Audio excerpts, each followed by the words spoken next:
19 number देखते हैं क्या इस सवाल में है। तो लट्ठे रखे गए हैं, समझ गए, बल्ली रखी गई है। पहली पंक्ति में कितनी बल्ली है या लट्ठे हैं? तो पहले पंक्ति में 20 है, फिर दूसरी वाली में 19, आगे वाली में 18, ऐसे ही डाट डाट करके हैं। तो और कुल लट्ठों की संख्या कितनी है? तो SN कुल लट्ठों की संख्या कितनी है? 200 है। कुल लट्ठों की संख्या का मतलब योग हो गया। कुल लट्ठों की संख्या का मतलब क्या हो गया? योग। तो SN बराबर 200 हो गया, समझ गए। तो इसमें पूछा है कि पहले तो पूछा है कुल कितनी पंक्ति हैं, समझ गए, यानी इसमें कुल कितने पद हैं। अगर श्रेणी बन गया ना, जैसे ये पहली पंक्ति होगी, ये दूसरी, ये तीसरी, समझ गए, लट्ठे रखे गए हैं तो ये श्रेणी बन गया, पहला पद, दूसरा पद, तीसरा पद। तो इस तरह पूछा है कि कुल कितनी पंक्ति हैं, मतलब 200 लट्ठों को पहली वाली पंक्ति में 20 लट्ठे, फिर 19, फिर 18 ऐसे करके रखा गया है। तो इस तरह कितनी पंक्ति बन जाएगी? 200 को रखना होगा तो, और लास्ट वाली जो पंक्ति होगी उसमें कितने लट्ठे हैं, समझ गए। तो सबसे पहले हम निकाल लेते हैं कि इसमें पंक्ति कुल कितनी है। पंक्ति का मतलब n का मान निकालेंगे। देखो SN बराबर होता क्या है, यहाँ पे थोड़ा सा लिख लेते हैं। A बराबर क्या है? 20, D बराबर क्या मिल जाएगा? 19 माइनस 20 माइनस 1। तो देखो SN बराबर 200 हमें दिया है, तो SN के जगह पे रखेंगे n/2, 2A plus n-1 into D बराबर 200। इसको हल कर लो। n का मान हमें बताना है 2A, A का मान क्या है? 20 प्लस n-1 इंटू D का मान क्या है? -1 बराबर 200। 2 का 200 में गुणा कर दो तो n ब्रैकेट में ये क्या हो जाएगा? 20 दूना 40 और -n + 1 हो जाएगा। देखो 20 दूना 40 हो गया, और -1 का n में गुणा करोगे -n हो जाएगा, -1 का -1 में गुणा करोगे प्लस हो जाएगा। चलो n का अंदर गुणा कर लो, ये 40n हो जाएगा, और -n² और प्लस क्या हो जाएगा? n बराबर 400 हो जाएगा। 40n और n कितना हो जाएगा? 41। 40n और 400n कहा 400n नहीं है, 400 इधर है, तो हो जाएगा क्या? 41n -n² बराबर 400। देखो ये -n² है तो इसको उधर लेके जाते हैं, ये n² हो जाएगा, ये उधर जाएगा तो माइनस हो जाएगा, और ये इधर ही है तो +400 रहेगा बराबर 0। इन दोनों को उस साइड लेके गए हैं, समझ गए। ये प्लस है तो माइनस हो गया। अब चलो खंड करो, n² - 400 का ऐसा खंड करो कि 41 है। 400 का खंड हम कर रहे हैं, देखो क्या आएगा? 2 से कटाएंगे तो 200, 100, 50, 25, 5, 5। देखो कितना? 41 आना है, हमें 41 लाना है। 25, 2 दूना 4, दूना 8, दूना 16 नहीं होगा। 5 दूना 10, दूना 20 हो गया, और 5 दूना 10, दूना 20। तो 41 का 41 लाना है ना।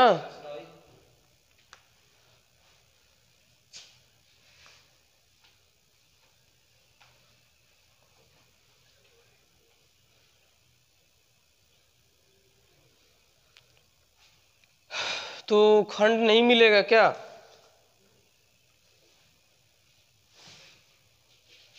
सोलह और 25 41 होगा क्या? 16, 25, 41 होगा। देखो 5, 25, 25, 2 दूना 4, दूना 8, दूना 16, 25 और 16 41 होगा। इसका खंड क्या मिलेगा तब हमें? 25 धन 16। 41 की जगह पे लिखेंगे +n + 400 बराबर 0। n² -25n -16n + 400 बराबर 0। इसमें से n कॉमन कर लें, n कॉमन करेंगे तो क्या मिलेगा? n - 25, और यहाँ से क्या कॉमन कर लें जी? यहाँ से माइनस कॉमन करेंगे ना, तो -16 कॉमन कर लेते हैं, तो क्या मिलेगा हमें? n - 25 मिलेगा। हाँ देख लो 25 ही होगा। n - 25 और n - 16 एक ब्रैकेट में। 16 कॉमन की हो तो 400 में 16 का भाग करोगे तो 25 ही आएगा, समझ गए। तो देखो अब इसको n-25 बराबर 0, n बराबर 25 और n-16 बराबर 0, तो n बराबर क्या आ गया 16। तो देखो कुल पंक्तियों की संख्या क्या हो जाएगी, इसमें देखो कुल पंक्तियां 20 ही पंक्ति हैं, समझ गए। तो एक का मान हमारा 25 आया है, समझ गए, और एक n का मान 16 आया है, तो 20 से कम रहेंगी पंक्तियां ना। इसमें दिया है 200 लट्ठों को ढेरी के रूप में इस प्रकार रखा जाता है कि नीचे वाली पंक्ति 20 लट्ठों से पंक्ति में 19 लट्ठे हैं आगे वाली में, फिर उसमें 18 हैं आगे वाली में, तो 200 लट्ठे कितनी पंक्तियों में रखे जा सकते हैं। तो देखो जो 25 है ना, 25 हमारा उपेक्षणीय हो जाएगा, क्योंकि 25 पंक्ति नहीं हो सकती हैं। सवाल में दिया है कि 20 तक ही पंक्ति हैं, तो इसको हम क्या करेंगे, उपेक्षणीय कर देंगे, क्योंकि 25 पंक्ति नहीं हो सकती सवाल में दिया है। तो n का मान कितना हो जाएगा, ये तुम्हारा पहला आंसर आ जाएगा 16 पंक्ति, समझ गए। कितनी पंक्तियां हो जाएंगी, 16 पंक्ति। तो कह रहा लास्ट वाली पंक्ति में कितने लट्ठे हैं, लास्ट वाली पंक्ति में, समझ गए।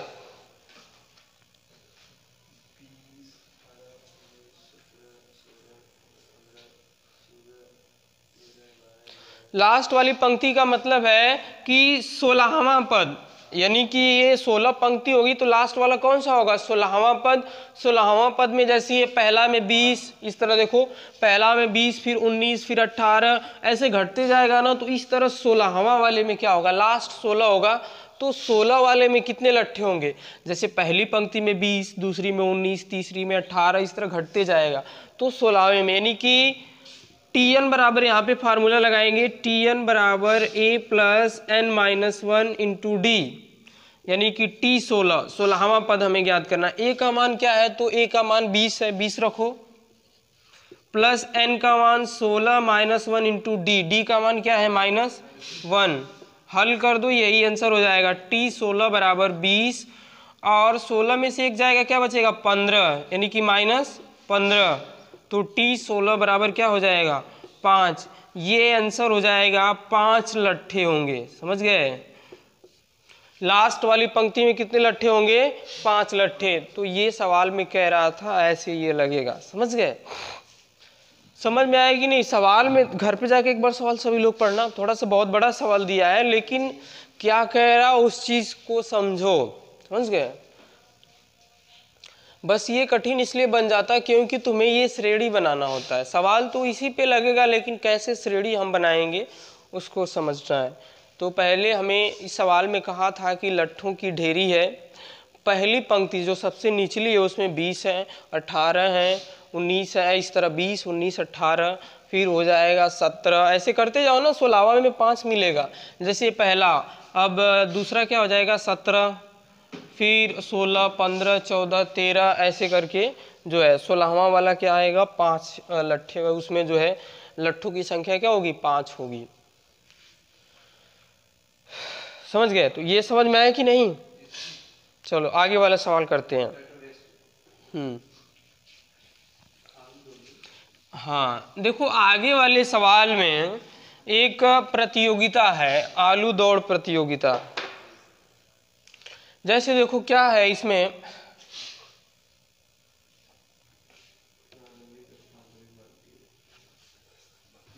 प्रारंभिक स्थान पर बाल्टी रखी गई है, समझ गए। यानी कि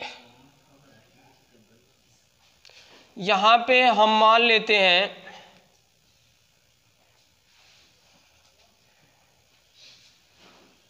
ये बाल्टी रखी गई है, समझ गए। सवाल पढ़ लेते हैं क्या कह रहा है। देखो सवाल में कह रहा है कि एक आलू दौड़ प्रतियोगिता में प्रारंभिक स्थान पर एक बाल्टी रखी हुई है जो पहले आलू से 5 मीटर की दूरी पर है। यहाँ पे हम मान लेते ये हमारा आलू है, इससे 5 मीटर की दूरी पर है, समझ गए। 5 मीटर की दूरी पर है आलू। और आगे देखो क्या कह रहा है, और एक सीधी रेखा में परस्पर 3 मीटर की दूरियों पर आलू रखा गया। पहला 5 मीटर की दूरी पर, फिर इससे 3 मीटर की दूरी पर एक और आलू रखा गया है। ये दूरी कितनी हो जाएगी 3, फिर 3 मीटर पर एक और आलू रखा गया है, समझ गए। यानी कि ये भी हो जाएगी 3। इस तरह जो है 3-3 मीटर पर आलू रखे गए हैं। उसे लेकर वापस आकर दौड़कर बाल्टी में डालती है। कोई लड़की दौड़ रही है, दूसरा आलू उठाने के लिए वापस दौड़ती है, उसे उठाकर वापस बाल्टी में डालती है। वह ऐसा तब तक करती रहती है जब तक सभी आलू बाल्टी में न आ जाएं। इसमें प्रतियोगिता को कुल कितनी दूरी दौड़नी पड़ेगी? प्रतियोगी को कितनी कुल दूरी दौड़नी पड़ेगी? कुल दूरी का मतलब योग पूछ रहा है, योग बताना हमें है, समझ गए? हमें क्या बताना है? योग बताना है।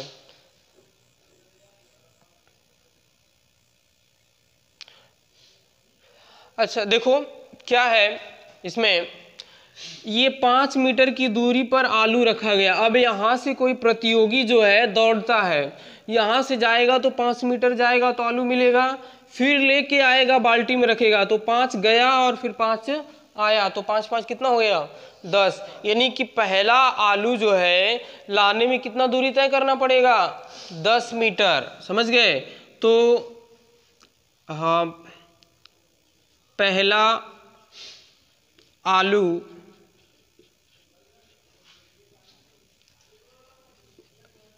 लाकर वापस बाल्टी में रखने में तय की गई दूरी, तो सीधे हम क्या लिखेंगे जी? 10 मीटर। कैसे 10 मीटर हो गया? 5 मीटर गया, 5 मीटर आया। अब दूसरा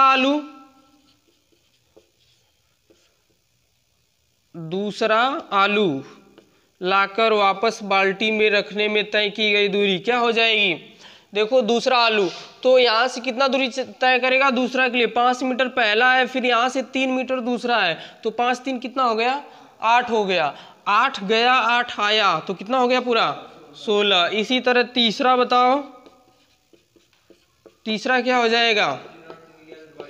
तो देखो 5 3 8, 8 3 11, 11 मीटर गया 11 मीटर आया, तो 11 दूना 22। दोनों दूरी लेंगे ना, गया तभी तो दूरी तय किया, आया तभी दूरी तय किया। इसलिए देखो हमारी श्रेणी क्या बन जाएगी?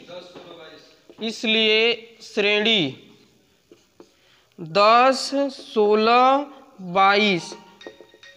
ये देखो श्रेणी है कि नहीं? ये नहीं, रहने दो, काट दो।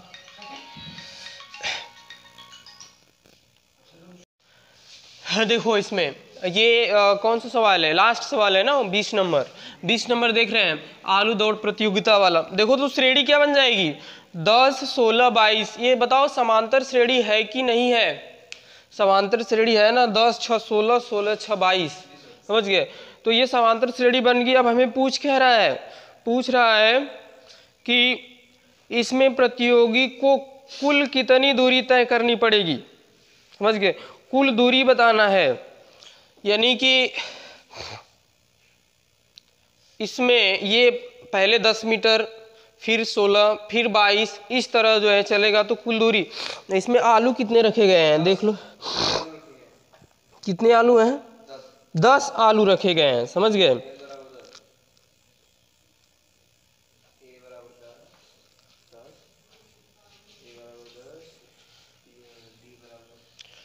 हाँ देखो तब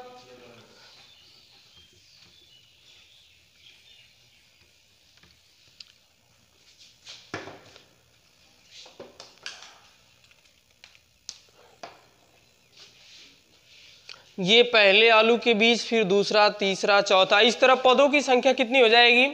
इस तरह 10 आलू है तो पदों की संख्या कितनी हो जाएगी? 10 हो जाएगी। पहला के बीच एक पद हो गया, फिर दूसरा के बीच, तीसरा के बीच जो है, तो इस तरह 10 पद, यानी कि n बराबर क्या मिल जाएगा हमें? n बराबर 10 मिल जाएगा। तो 10 पदों का योग लगा दो। कुल दूरी का मतलब जहां भी समांतर श्रेणी में कुल का नाम लेता है तो सीधे Sn लगाना है, समझ गए? Sn बराबर n/2 2a plus n-1 into D. चलो S10 बराबर 10/2 हो जाएगा ना। a का मान क्या है? प्रथम पद 10 है तो 10 लिखो, और प्लस n-1 10 - 1 इंटू डी। तो d का मान क्या आ जाएगा? a बराबर 10 है डी बराबर आ जाएगा 16 माइनस 10 बराबर 6। तो डी का मान क्या आ जाएगा 6। हल कर लो इसको, 5 आ जाएगा, ये 20 प्लस 10 में से 1 जाएगा, 9 9 छक 54, कितना हो जाएगा जी 54 20 74।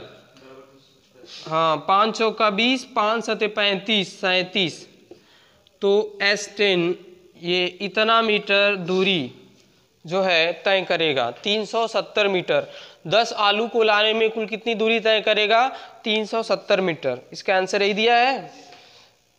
चलो ठीक है, तो ये इसका आंसर हो जाएगा। समझ में आया कि नहीं? घर पे जाके सवाल को पढ़ना, यहाँ पे तो हम बता रहे हैं तो समझ में आ रहा होगा, लेकिन घर पे एक बार सवाल को पढ़ना, तुम्हें पढ़ने के बाद समझ में आ रहा है कि नहीं, क्योंकि बहुत बड़ा लिखा है, समझ गए? बस उसमें समझने वाली बात क्या है उसी को ध्यान देना है।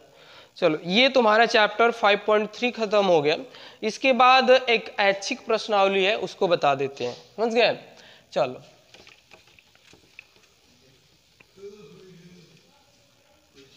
ऐच्छिक प्रश्नावली का पहला सवाल बहुत अच्छा सवाल है, ये एग्जाम में पूछा जाता है। देखो दिया है कि एपी पूछा नहीं जाता है, मतलब एग्जाम में ये दिया है ना, तो दूसरा दे देगा, कोई अंक बदल के दे देगा। का कौन सा पहला पद ऋणात्मक होगा? देखो ये श्रेणी हमें दिया है, इसका कौन सा पहला पद ऋणात्मक होगा? ऋणात्मक होने का मतलब कि यनवा पद जो भी ऋणात्मक होगा उसका मान 0 से कम होगा ना, 0 से कम होगा तभी तो ऋणात्मक है। यानी कि जैसे 121 है, 117 113 घटता गया, एक सीमा आएगी जहाँ पे वो क्या हो जाएगा, घट के 0 हो जाएगा। फिर 0 के बाद क्या शुरू होता है, माइनस शुरू होता है। यानी कि यनवा पद का मान 0 से कम होगा तो जो है पद ऋणात्मक होगा, समझ गए? तभी ना ऋणात्मक होगा। ये घट रहा है, घटते जाएगा, फिर आएगा 0, फिर 0 के बाद क्या शुरू हो जाएगा, फिर माइनस। तो हम यनवा पद को क्या करेंगे, 0 से कम करेंगे। तो यहाँ पे Tn इज लेस देन 0 करना है। कैसे लेस देन 0 किए? क्योंकि हमें पहला ऋणात्मक पद निकालना है, और पहला ऋणात्मक पद तभी 0 होगा जब इसका 0 से कम होगा, जब इसका nवां पद 0 से कम होगा। यानी जैसे घटता गया, nवां पद 0 आया, फिर 0 से कम हुआ तो माइनस आ जाएगा। इसीलिए ये line Tn is less than 0। यहाँ पे nवां पद का फार्मूला लगा दो। A बराबर क्या है, D बराबर क्या आ जाएगा 117 माइनस 121। देखो हमेशा दूसरे में से पहले को घटाना, ये नहीं कि पहले में से दूसरे को घटा दो, हमेशा दूसरे में से पहले को। तो Tn इज लेस देन 0, यहाँ पे फार्मूला लगाओ A plus n minus 1 into D is less than 0। A का मान क्या है 121 प्लस n माइनस 1, n का मान हमें बताना है, D का मान -4 है, बराबर लेस देन 0। 121 -4 का गुणा करो तो -4n हो जाएगा, और माइनस तो +4 हो जाएगा, लेस देन 0। 21 तो 125 हो जाएगा, -4n less than 0। 125 is less than 4n हो जाएगा। देखो ये माइनस है ना, तो क्या करेंगे, जब हम माइनस का ये इसको उधर लेके जाएंगे तो ये प्लस हो जाएगा। या ये असमिका एक पढ़ाया जाता है कक्षा 12 में कि ये असमिका का चिन्ह है, छोटा का चिन्ह है, समझ गए? तो 125 का मान 4n से कम होगा, समझ गए? यानी कि इसको तुम ये भी लिख सकते हो 4n इज ग्रेटर देन 125। अब n दोनों पक्षों में 4 का भाग कर दो तो क्या हो जाएगा, n इज ग्रेटर देन 125/4। कटा दो, n इज ग्रेटर देन कितना आ जाएगा जी, 4 × 12, 4 × 1 = 4, 4 × 5 = 20। देखो n का मान जब 31 से अधिक होगा, देखो ये कैसे बदला है, देखो ये दोनों एक ही बात है। 125 का मान 4n से कम होगा, इसका अर्थ है, और इसका अर्थ है 4n का मान 125 से अधिक होगा। दोनों एक ही चीज़ है, दोनों एक ही चीज़ है, समझ गए? तो n का मान जब 31 से अधिक होगा तो ऋणात्मक पद हो जाएगा, यानी कि 32वां पद। 31 के बाद कौन सा पद आता है, 32, यानी कि 32वां पद क्या होगा, श्रेणी का ऋणात्मक होगा, समझ गए? यानी देखो n हम निकाले हैं तो क्या है, n इज ग्रेटर देन 31.25, यानी कि जो तुम्हारा n का मान जो है nवां पद 32 होगा 31 के बाद, ग्रेटर का मतलब आगे, समझ गए, यानी कि 32वां पद क्या होगा, आंसर हो जाएगा n बराबर 32वां पद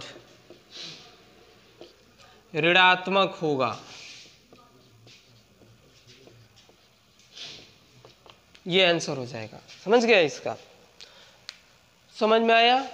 ये लेस देन 0, इसको समझ लेना घर पे जाके। लेस देन 0 क्यों किए हैं, क्योंकि कहा है हमें ऋणात्मक बताइए, तो ऋणात्मक तभी होगा जब n का मान जो है 0 से कम होगा, nवां पद का। चलो आगे वाला सवाल करते हैं, 2 नंबर।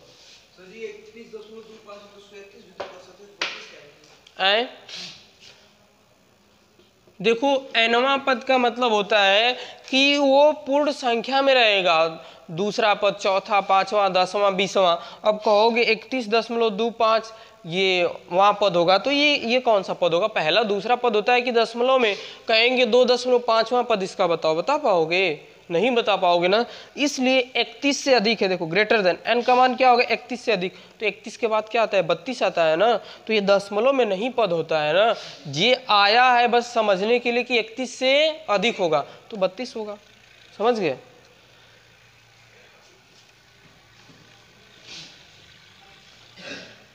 चलो देखते हैं 2 नंबर, किसी एपी के तीसरे और सातवें पदों का योग 6 है। देखो क्या कह रहा है, एपी का मतलब क्या होता है, एपी का मतलब समांतर श्रेणी, इंग्लिश में समांतर श्रेणी को क्या कहते हैं, अर्थमेटिक प्रोग्रेशन, समझ गए, उसको शॉर्टकट में क्या लिखते हैं, एपी। तुम्हारे एग्जाम में भी आ जाएगा एपी, समझ गए, तो समझ लेना कि समांतर श्रेणी है। तो हाँ, एपी के तीसरे और सातवें पदों का योग, तीसरे का मतलब T3 और सातवें का मतलब क्या जी, T7, तीसरे और सातवें का योग क्या है 6 है, तो बराबर 6। ये हमारा सवाल दूसरा है। हाँ आगे क्या कह रहा है, और उनका गुणनफल 8 है, इन्हीं का गुणनफल T3 गुणे T7 बराबर 8, ये चीज़ हमें दिया है। और आगे पूछ क्या रहा है, प्रथम 16 पदों का योग ज्ञात कीजिए, प्रथम 16 पदों का योग बताना है। तो योग बताने के लिए पहले a और d हमें चाहिए, समझ गए। चलो तो a और d निकालते। T3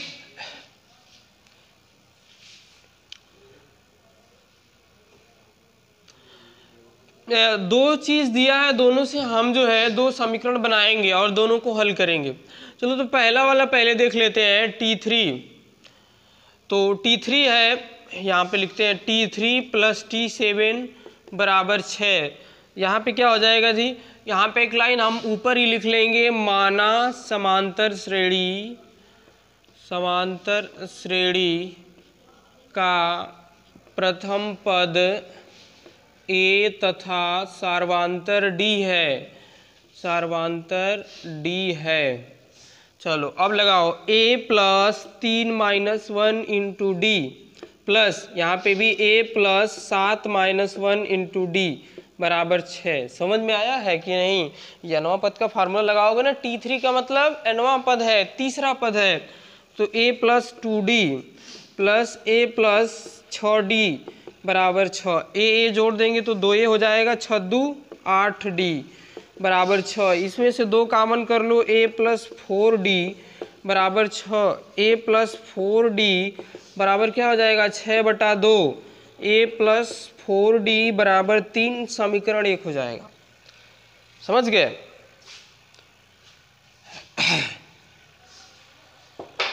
अब देखो इससे एक समीकरण बनाएंगे जो गुणा वाला है, यहाँ पे क्या लिखेंगे T3 गुणे T7। चलो T3 के जगह पे nवां पद का फार्मूला लगाओ, A + 3 - 1 × D और गुणे, ये है गुणे का मतलब हम ब्रैकेट में इसको कर लेते हैं, और ये क्या हो जाएगा A + 7 - 1 × D बराबर 8 हो जाएगा। ये क्या हो जाएगा A + 2D और ये हो जाएगा A + 6D, 6D, समझ गए। तो चलो गुणा कर लेते हैं,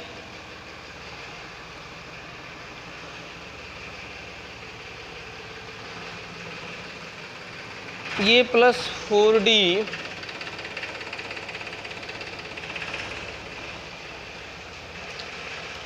देखो यहाँ से अब क्या करेंगे हमें a और d का मान निकालना है। a और d यदि हम निकाल लेते हैं तो 16 पदों का योग बता सकते हैं हम, समझ गए।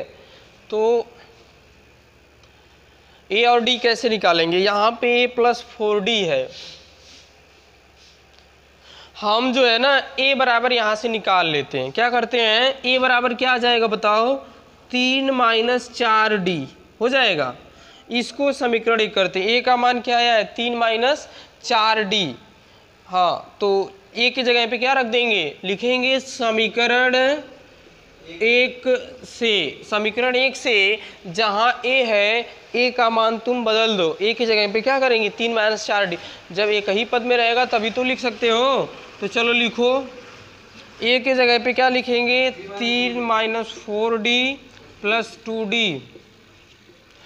आगे a की जगह पे क्या लिखेंगे 3 माइनस 4D प्लस 6D।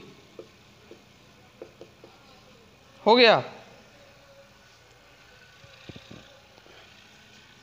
ये कितना बन जाएगा 3 माइनस 4D यानी कि माइनस 2D, क्यों जी।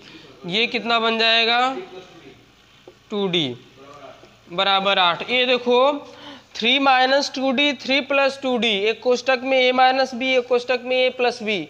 तो वर्गांतर का सूत्र है ना a square minus B square, तो a का स्क्वायर यानी कि 3 का स्क्वायर माइनस 2D का स्क्वायर। समझ में आया। 8, 3 का स्क्वायर 9 हो जाएगा और 2 का स्क्वायर 4D स्क्वायर हो जाएगा बराबर 8। यानी कि अब देखो इसको उधर कर दो, 9 माइनस 8 बराबर क्या हो जाएगा 4D स्क्वायर, यानी 4D स्क्वायर बराबर क्या हो जाएगा 1, D स्क्वायर बराबर क्या हो जाएगा 1/4। तो D बराबर क्या हो जाएगा 1/2 प्लस माइनस, समझ गए। 1/4 का वर्गमूल लोगे तो 1/2 आएगा, प्लस माइनस आएगा, वर्गमूल प्लस माइनस। अब D का मान आ गया तो समीकरण एक से हम जो है a का मान निकाल लेंगे। a बराबर 3 माइनस 4 गुणे d का जो मान निकाला है हमने, d का मान 1/2 निकाला है प्लस माइनस में, तो एक बार हम प्लस कर देते हैं 1/2। तो a बराबर क्या आ जाएगा 2 दूना 4, 3 में से 2 जाएगा जी 1। और a बराबर जब हम -4 गुणे -1/2 करते हैं तो 2 दूना 4 और माइनस माइनस क्या हो जाएगा प्लस, 3 प्लस 2 यानी कि a बराबर क्या आ जाएगा 5। तो दोस्त देखो ये दो मान क्यों आया है, क्योंकि जब हम वर्गमूल लेते हैं तो संख्या प्लस माइनस में आती है। तो एक बार d का मान प्लस में रखेंगे, एक बार d का मान माइनस में रखेंगे, तो एक आएगा, एक 5 मान आएगा, एक का एक मान क्या आएगा 1 आएगा। अब हमें प्रथम 16 पदों का योग पूछा है ना, तो 16 पदों का योग निकालो। S16, हाँ यहाँ पे हम निकाल रहे हैं। देखो S16 बराबर क्या हो जाएगा 16/2।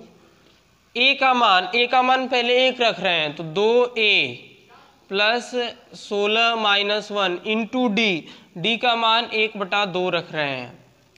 तो क्या आ जाएगा, ये 8 हो जाएगा, ये 2 हो जाएगा, प्लस ये 16 में से 1 जाएगा 15, 1/2।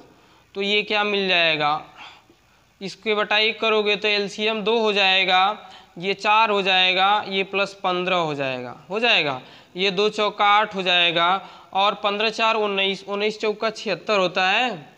S16 बराबर, ये पहला आंसर हमारा आएगा। S16 बराबर क्या आएगा 76।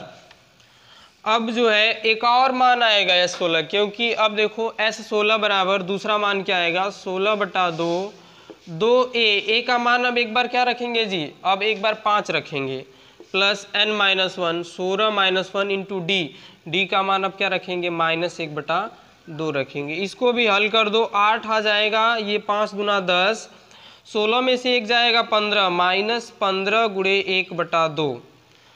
तो क्या बन जाएगा 8 हो जाएगा, ये बटा 1 एलसीएम ले लेंगे 2, 10 दूना 20 -15 यानी कि ये आ जाएगा 8 गुणे 5/2, 2 चौका 8 यानी 5 चौका 20।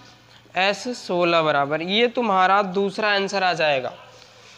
तो देखो इस तरह हम जो है सवाल को लगा लेंगे। आसान है कि नहीं सवाल? आसान, एकदम फ्री माइंड होके पढ़ो घर पे और सवालों को लगाओ, एकदम कठिन नहीं है, सब आएंगे सवाल। तो इस तरह हम लगा लेंगे इसको। अब देखो 3 नंबर सवाल हम देखेंगे, लास्ट सवाल।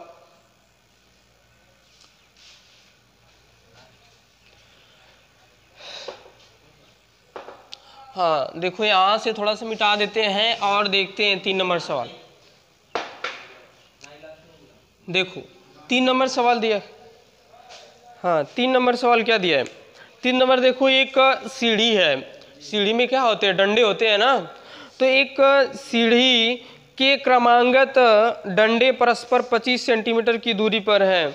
डंडों की लंबाई एक समान रूप से घटती जाती है। सबसे निचले डंडे की लंबाई 45 सेंटीमीटर है, सबसे ऊपर वाले डंडे की लंबाई 25 सेंटीमीटर है। यदि ऊपर और निचले डंडों के बीच की दूरी 2/1/2 मीटर हो तो डंडों को बनाने के लिए लकड़ी की लंबाई की कितनी लंबाई, मतलब लकड़ी की लंबाई क्या हो गई? समझ गए? कुल लंबाई पूछ रहा है। देखो सबसे पहले हम एक सीढ़ी देखते हैं। इस तरह सीढ़ी होती है,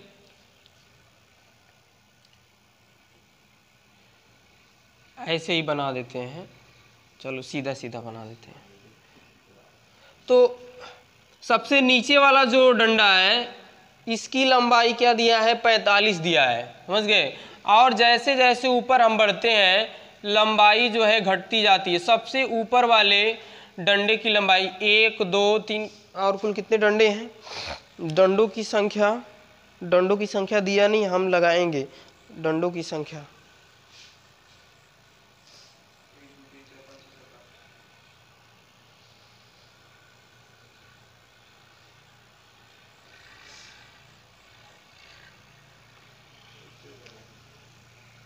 और लास्ट वाले की जो है 25 सेंटीमीटर दूरी है, समझ गए? चलो जो जो दिया है उसको लिखते हैं और फिर इसको लगाते हैं।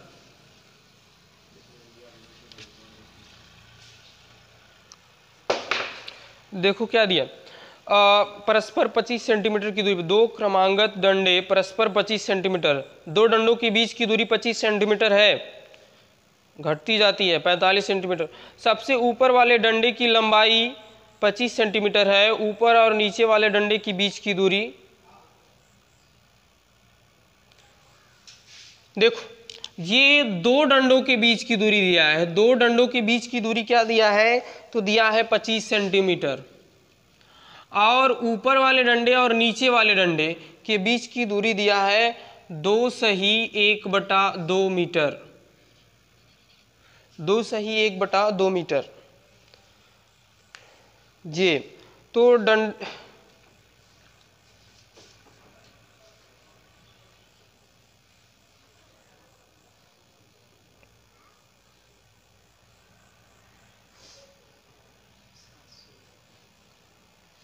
देखो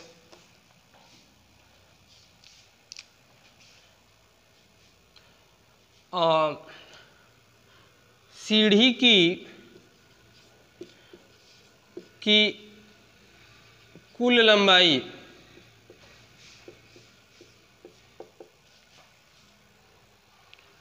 कितनी है? 2/1/2 मीटर है, 2/1/2 मीटर, यानी 2 दूना 4 1 5/2 मीटर। यानी कि ये 2 मीटर है, इसको सेंटीमीटर में बदल दो, क्योंकि जो है सब सेंटीमीटर में दिया है तो इसको भी सेंटीमीटर में बदलेंगे। 1 मीटर में कितना सेंटीमीटर होता है? 100 सेंटीमीटर होता है, समझ गए? तो ये आ जाएगा 50, 125 आ जाएगा। अरे 250 आ जाएगा, समझ गए? 250। तो कुल डंडों की संख्या कितनी हो जाएगी? कुल डंडों की संख्या बराबर 250 बटा, ये देखो पूरा दूरी है 250 और डंडों के बीच की दूरी क्या है? 2 डंडों के बीच की दूरी है 25, तो कुल दूरी बटा के 2 डंडों के बीच की दूरी, तो कुल क्या आ जाएगा हमें 10। हाँ 10 डंडा, 10 डंडे हो जाएंगे, समझ गए। और इसका प्रथम पद क्या दिया है, पहले डंडे की जो लंबाई है 45 दिया है, समझ गए। तो प्रथम पद या पहले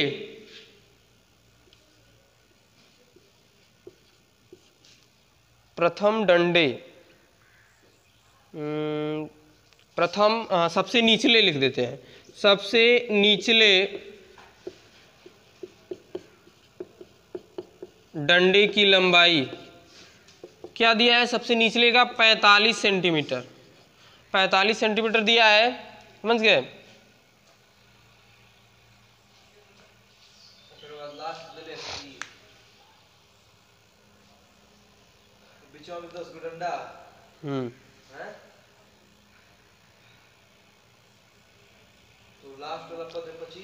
थोड़ा सा स्टॉप करो तो, सबसे निचले डंडे की लंबाई।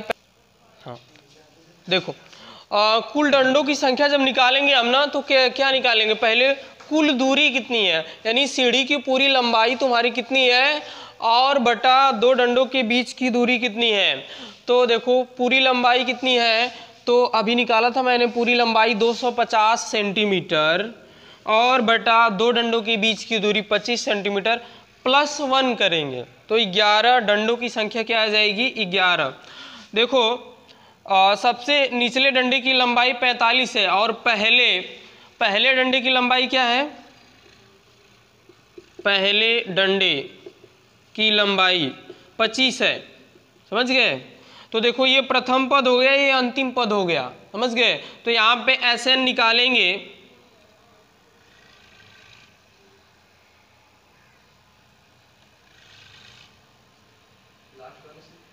हाँ तो SN बराबर हम फार्मूला लास्ट वाले से लगाएं, n/2 A plus L, A plus L लगेगा ना। तो SN, N का मतलब N बराबर कितना हमारा आया 11, तो 11/2 ब्रैकेट में A प्लस L, A का मान क्या है, तो प्रथम पद हमारा 25 है और लास्ट पद क्या है 45 है। इसको हल कर लेंगे, 11/2 गुणे 25 45 कितना हो जाएगा 25, 5 5 10, 4 2 6 1 7, ठीक, ये 35 हो जाएगा। 35 में गुणा कर लो 11 का, S11 बराबर 11 5 55 को 5, 11 3 33, 385, यही इसका आंसर हो जाएगा, समझ गए। यानी कि जो पूछा था कुल डंडे पहले हमने निकाल लिया है और कुल लंबाई कितनी, तो 385 सेंटीमीटर डंडों की कुल लंबाई हो जाएगी। जो डंडे इसमें लगाए गए, पहले 45 का फिर घटता गया है 45, फिर लास्ट वाला 50, पहला वाला दिया था और लास्ट वाला दिया था, तो हमने वो फार्मूला लगा लिया।